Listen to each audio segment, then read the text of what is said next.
kata yang ku ucap di doaku, ku meminta, ku berserah di dalam pengharapan.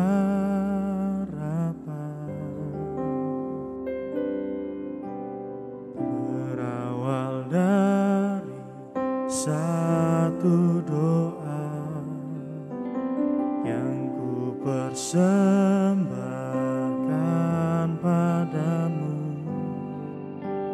yang ku mau hanya dekatmu, oh Tuhan, oh Yesusku. Ku menyembahmu, ku senangkanmu di setiap langkah bersamamu. Ku tinggikanmu, ku agungkanmu Tuhan, Kaulah Tuhan, penolong hidupku.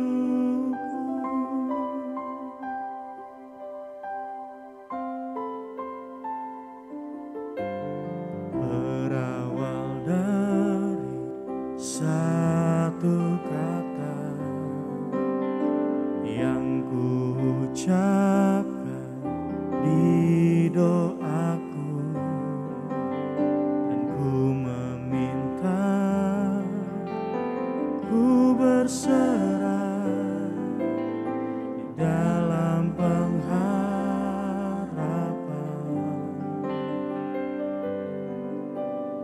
Berawal dari satu doa yang ku persembahkan padamu, yang ku mau hanya dekatmu, oh Tuhan, oh Yesusku.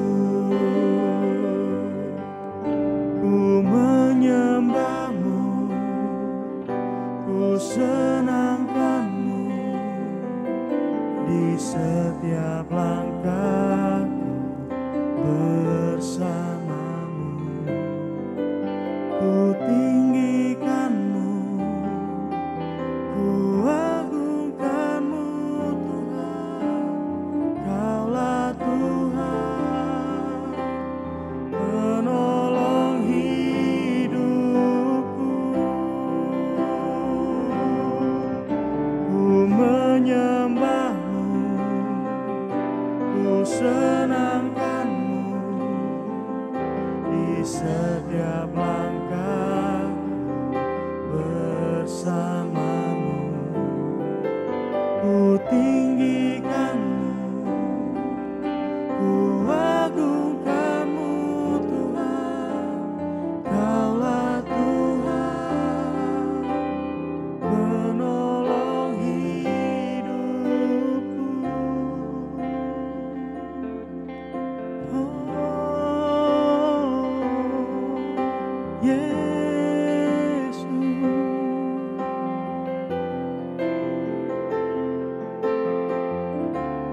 takkan ku gantau, sebab Kau penolongku, Yesusku. Takkan ku takut, sebab Kau sertaku.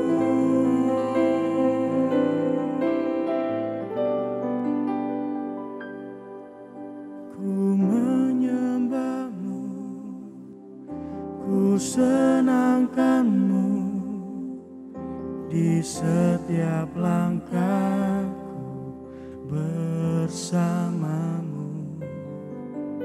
Ku tinggikanmu, ku agungkanmu Tuhan,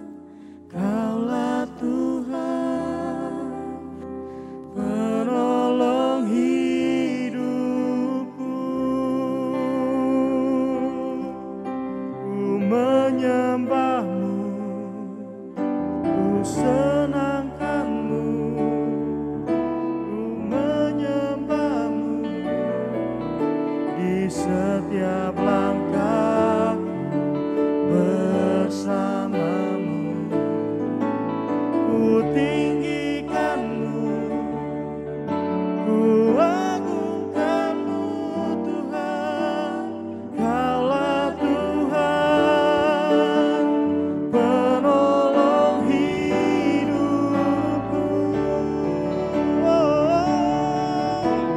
Ku menyembahmu, ku senangkanmu di setiap langkahku bersamamu. Ku tinggikanmu, ku agungkanmu Tuhan.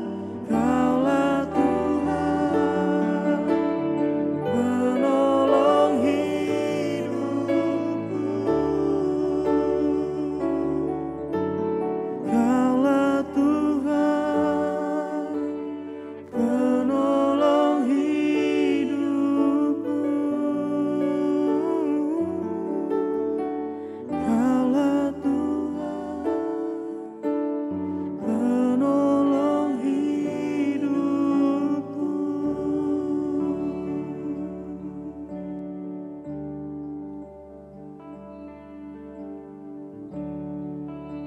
Thank you, Jesus.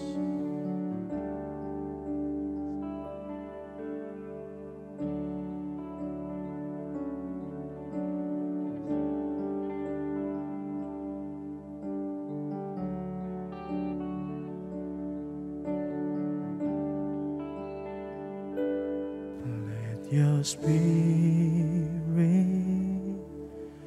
fill this place, sweet spirit, fill my heart. Let your presence fill this place as we worship you, as we worship you. Let your spirit fill this place, sweet spirit, fill my heart. Let your presence fill this place as we worship you, as we worship you. Let your spirit fill this place, sweet spirit, fill my heart. Let your presence fill this place as we worship you, as we worship you.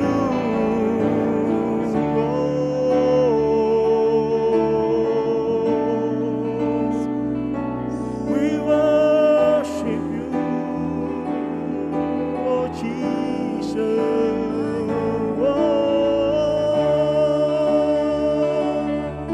We worship you, oh Jesus.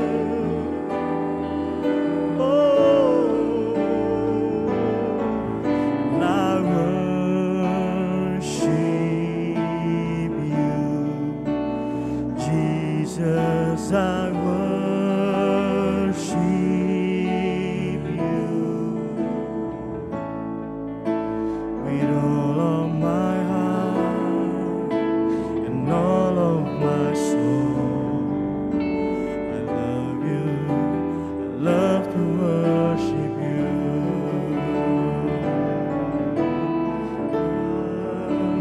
Worship you, Jesus. I worship you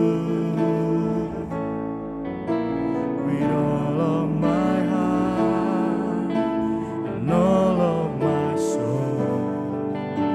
I love you,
lebih dalam ku menyembah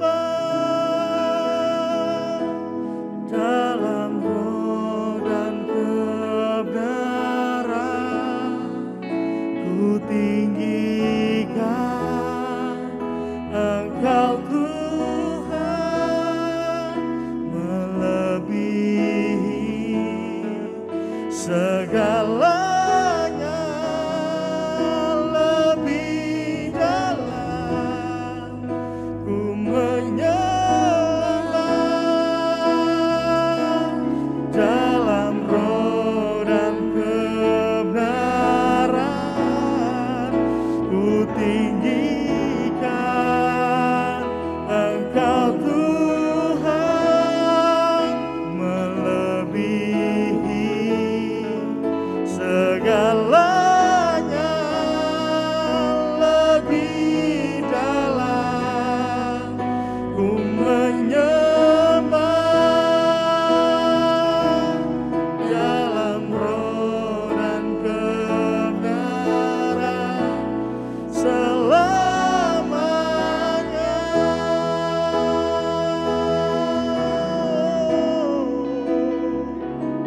Dalam roh dan kebenaran selamanya.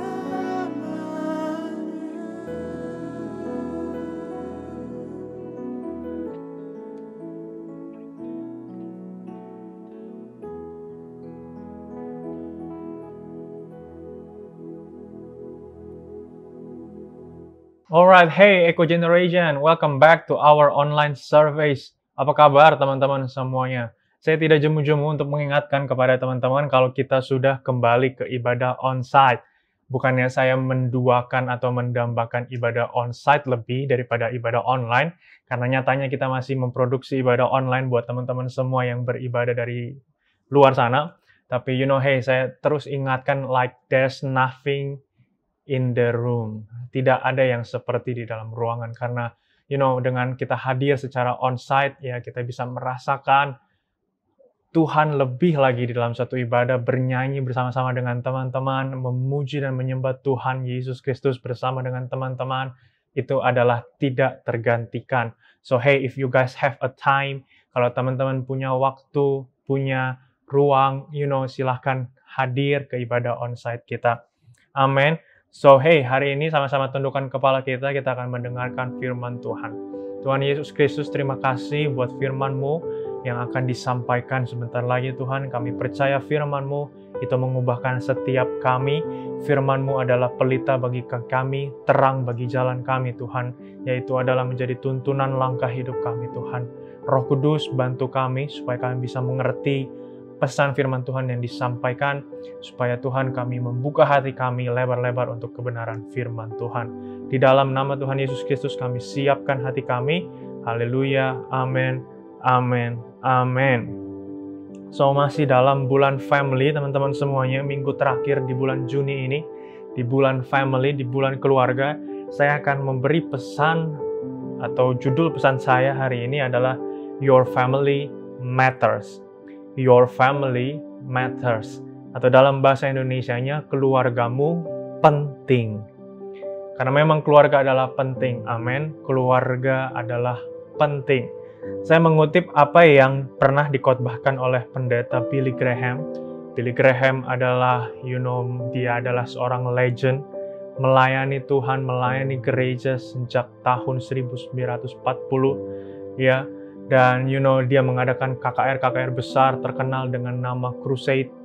Ya, mungkin anak-anak milenial sekarang nggak tahu nih, anak-anak Gen Z sekarang nggak tahu nih siapa beliau. Tapi hey, beliau is a legend one. Ya, dia meninggal di usia yang ke-100 tepat di 2018 kemarin. Ya, dan hey, 100 tahun melayani untuk Tuhan. Saya pikir itu adalah hal yang sangat luar biasa dari seorang hamba Tuhan. Dia pernah bilang gini dalam satu khotbahnya, bahwa institusi yang Tuhan pertama ciptakan adalah keluarga. Dia nggak buat langsung institusi negara, dia nggak buat langsung institusi sosial, institusi ekonomi, institusi politik, ataupun institusi yang lainnya, tapi yang Tuhan ciptakan pertama kali, adalah institusi keluarga. Ketika Tuhan ciptakan Adam dan Hawa di Taman Eden, mereka adalah sepasang laki-laki dan perempuan. Perhatikan ini baik, laki-laki dan perempuan. Dan Tuhan sangat menginisiasi keluarga. Tuhan mulai hubungannya dengan manusia dari sebuah keluarga. Itulah kenapa keluarga menjadi penting. Dan yang menariknya, kita tidak bisa memilih dilahirkan di keluarga yang seperti apa. Itu menambah value daripada sebuah keluarga. Itu menambah bahwa keluarga itu memang adalah sangat penting. Karena kita tidak bisa memilih di mana kita dilahirkan. Kalau saya bisa memilih, saya mau dilahirkan di keluarganya Bill Gates misalnya, maka Bill Gates itu tidak lagi menjadi berharga buat saya karena saya bisa memilih untuk lahir di dalam keluarga dia. Tapi karena kita tidak bisa memilih kita dilahirkan di keluarga yang seperti apa, itu menjadi penting karena artinya keluarga adalah sesuatu yang valuable atau mahal harganya atau penting bagi kita semua. Katakan amin. So, pesan saya tadi berbicara juga kepada kita, ya jangan kita mengandai-ngandai sekarang. Kalau saya lahir di keluarga yang lebih kaya, maka hidup saya akan sejahtera. Kalau saya lahir di keluarga yang mungkin lebih harmonis, maka hidup saya akan lebih indah, lebih harmonis. Ya, belum tentu ya. Karena seperti yang tadi saya bilang, keluarga adalah penting, keluarga adalah valuable, dan pastinya Tuhan punya maksud dan tujuan ketika kita dilahirkan di keluarga yang seperti apapun keadaan keluarga kita sekarang. Ya, dan semua juga hanyalah perspektif, semua hanyalah sudut pandang. Keluarga yang kaya belum tentu keluarga yang tidak ada masalah. Keluarga yang kelihatannya harmonis belum tentu mereka harmonis selalu, bahagia selalu.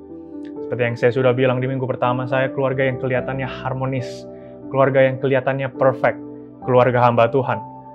Kakek saya pendeta, nenek saya pendeta, papa mama saya pendeta, koko saya pendeta, dan saya pun adalah seorang pendeta.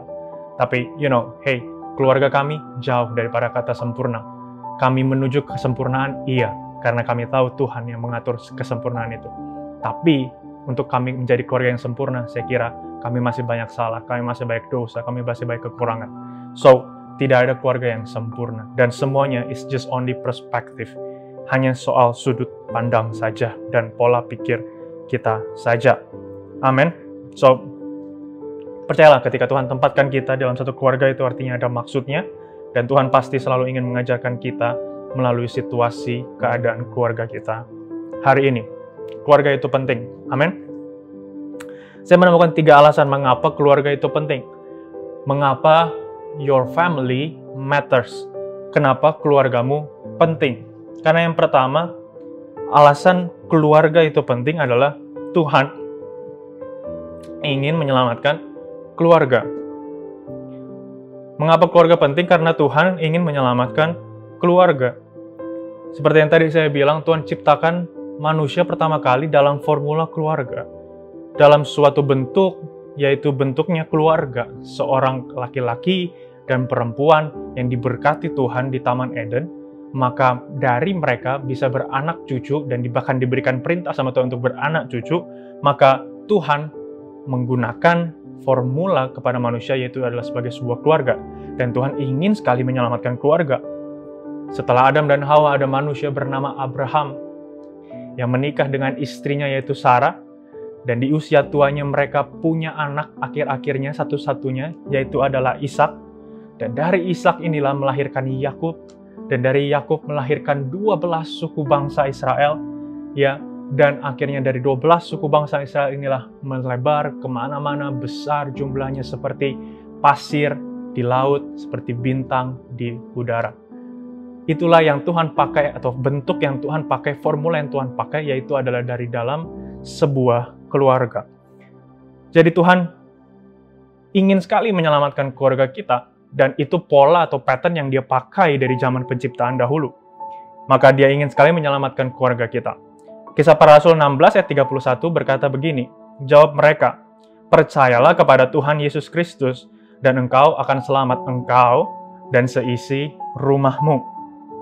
Percayalah kepada Tuhan Yesus Kristus, dan engkau akan selamat, engkau dan seisi rumahmu.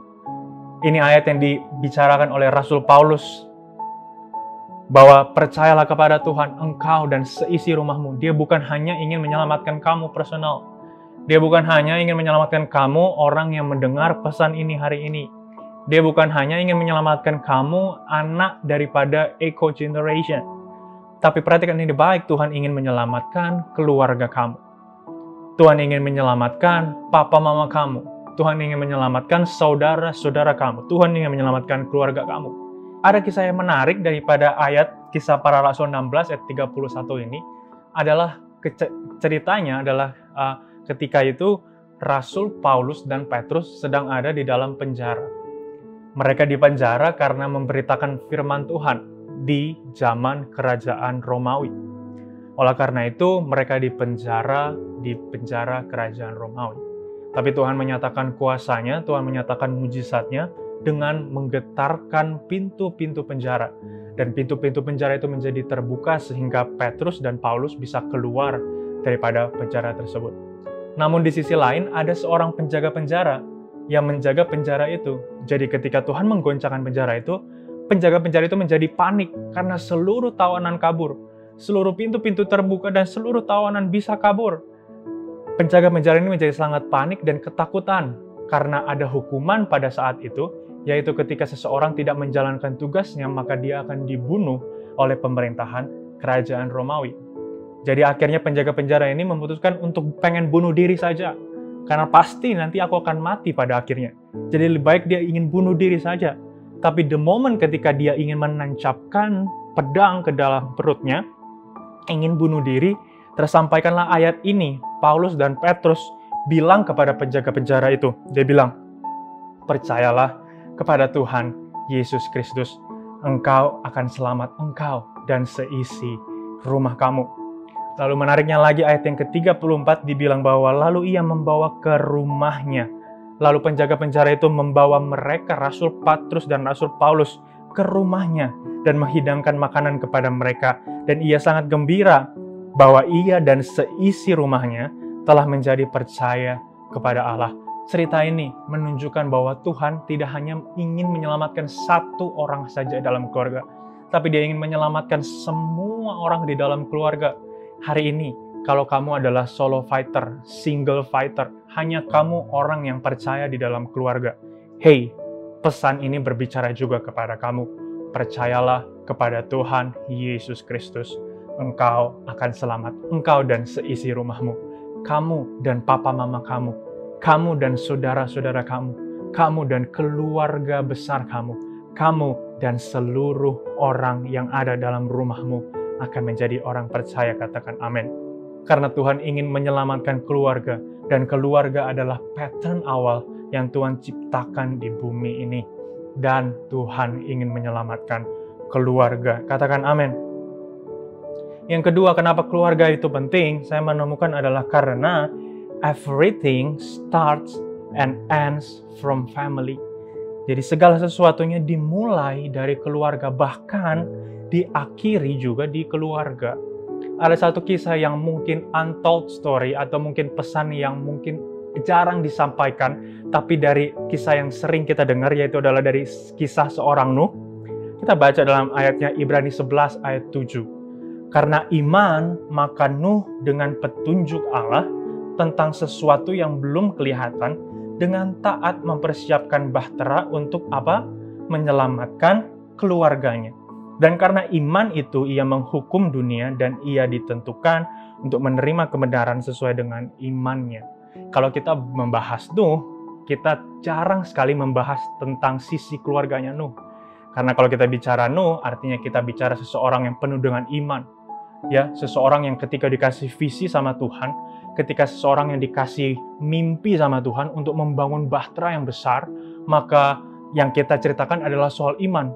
Nuh percaya saja kepada visi yang Tuhan kasih, ya, percaya saja kepada mimpi yang Tuhan kasih untuk membangun bahtera. Ya, dia tidak menghiraukan apa perkataan orang, dia tidak menghiraukan apa perkataan teman-temannya. Teman-teman mencemooh, Nuh, kamu ngapain bangun bahtera yang besar di atas bukit? Tapi Nuh sebagai orang yang beriman, dia tetap bangun bahtera itu. Hey, itu adalah benar. Tapi perhatikan ayat yang kita baca tadi. dengan taat mempersiapkan Bahtera untuk menyelamatkan keluarganya. Jadi saya mau bilang begini, segala sesuatunya dimulai dari keluarga. Hari ini ketika Tuhan kasih visi kepada kita, misalnya aku ingin menjadi dokter. Hey, perhatikan pesan saya hari ini. Semuanya dimulai dari keluarga. Nuh ketika dikasih visi sama Tuhan, dia nggak membangga-banggakan dirinya. Dia nggak membangga-banggakan visinya, mimpinya, pekerjaannya, statusnya. Tapi yang dia kerjakan dengan taat adalah untuk menyelamatkan keluarganya. Hari ini, kalau kamu dikasih visi untuk menjadi dokter, perhatikan ini baik. Keluarga kamu harus menjadi pasien pertama ketika kamu telah sukses menjadi dokter. Hari ini, kalau Tuhan kasih visi kamu untuk kamu menjadi businessman, menjadi pengusaha, perhatikan ini baik. Keluargamu adalah orang yang pertama harus menjadi nasabahmu. Ketika engkau buka restoran, keluargamu adalah harus orang pertama yang kamu undang makan di restoran itu. Dan bayarin mereka, kasih mereka makan gratis. Katakan amin. Hari ini, kalau kamu jadi hamba Tuhan, pelayan-pelayan Tuhan, perhatikan ini baik. Keluarga kamu harus menjadi tempat pertama kamu mulai pelayanan. Iya, harus. Karena everything starts from family. Dan bahkan nanti di akhir, kalau kita tadi tidak mementingkan keluarga kita dikasih visi sama Tuhan, kita dengan egoisnya membanggakan diri kita, membanggakan pekerjaan kita, visi kita, mimpi kita bangga-banggain, tapi nanti lihat kalau kita jatuh sendiri karena visi kita jatuh sendiri karena pekerjaan kita jatuh sendiri karena kesombongan kita, saya bisa pastikan hanya keluarga yang stay on your side. Jadi everything starts from family, tapi percayalah everything juga ends with family. Katakan amin. Nuh, ketika badai selesai, ketika banjir selesai, Nuh hanya bersisa dengan keluarganya. Bersisa dengan istri dan 3 anaknya Sem, Ham, dan Yafet. Mereka hanya berlima karena dikatakan semua manusia telah musnah oleh banjir yang besar itu. Jadi hanya Tuhan dengan keluarganya Nuh. Berapa banyak dari kita ketika kita habis dilanda badai, dilanda masalah seperti yang tadi saya bilang, keluarga hanya orang yang ada bersama-sama dengan kita. Oleh karena itu, everything starts from family and everything ends with family. Katakan amin. Yang terakhir, kenapa keluarga menjadi penting? Karena family is God's training ground. Family is God's training ground. Keluarga adalah tempat latihannya Tuhan di muka bumi ini. Seperti tadi yang saya sudah bilang, kalau kita dikasih visi sama Tuhan, keluargamu adalah tempat pertama kamu harus memulai visi itu. Maka keluarga juga di waktu yang bersamaan adalah tempat di mana kamu belajar menggapai visi kamu. Ya, ketika mungkin, saya ingat satu cerita daripada teman saya, yaitu namanya Margarita. Dia juga adalah salah satu elders di Eko. Dia punya cita-cita tinggi sekali. Karena badannya juga tinggi sekali, maka dia punya cita-cita tinggi sekali untuk menjadi seorang pramugari. Badannya tinggi, proporsional, bahasa yang lain dia bisa kuasai, maka pramugari adalah salah satu pekerjaan yang cocok untuk dia. Dia punya visi itu, dia punya mimpi itu dari ketika dia sekolah. Tapi perhatikan ini baik, keluarganya tidak setuju ketika Margarita harus menjadi seorang pramugari. Lalu apa yang dia lakukan? Dia taat. Dia setia saja. Dia dengarkan nasihat orang tuanya. Karena orang tuanya khawatir kalau dia menjadi pramugari, maka resiko kecelakaannya lebih tinggi daripada pekerjaan-pekerjaan yang lain. Tapi dia taat. Dia tidak memaksakan keegoisannya. Dia tidak memaksakan keinginannya. Dia tidak memaksakan visinya. Dia taat kepada orang tuanya. Tuhan berkata lain. Sekarang kita lihat Margarita menjadi orang yang luar biasa. Pengusaha yang sukses Tuhan pakai di industri kain dan tekstil dan lain sebagainya. So, hey, dari cerita ini kita bisa belajar bahwa family juga adalah training ground-nya Tuhan. Ketika Tuhan percayakan keluarga kepada kita, maka bukan berarti semua visi kita keluarga kita akan setuju. Semua mimpi kita, keluarga kita akan setuju. Karena jangan lupa, Amsal 27 ayat 17 dibilang bahwa besi menajamkan besi, orang menajamkan sesamanya. Kita ketemu orang pertama kali di keluarga kita, di papa mama kita, di saudara-saudara kita. Oleh karena itu, kita harus mengasah diri kita terus ketika kita bertemu dengan orang. Kita tidak bisa paksakan keegoisan kita, dan akhirnya bilang bahwa, oh, keluarga saya tidak suportif, keluarga saya tidak mengasihi saya, keluarga saya, maybe it starts from you. Mungkin dari kamu yang harus mengerti bagaimana khawatirnya papa mama kamu. Mungkin yang kamu harus mengerti cara papa mama kamu yang berbeda mengasihi kamu. Dan mungkin berbeda dari ekspektasi kamu. Tadi, hey, besi menajamkan besi, orang menajamkan sesamanya. Katakan amin. Lalu, saya juga yakin bahwa ketika ada 2-3 orang berkumpul, maka Tuhan hadir di sana. Jadi, betapa besarnya kuasa yang bisa dihasilkan oleh seorang keluarga.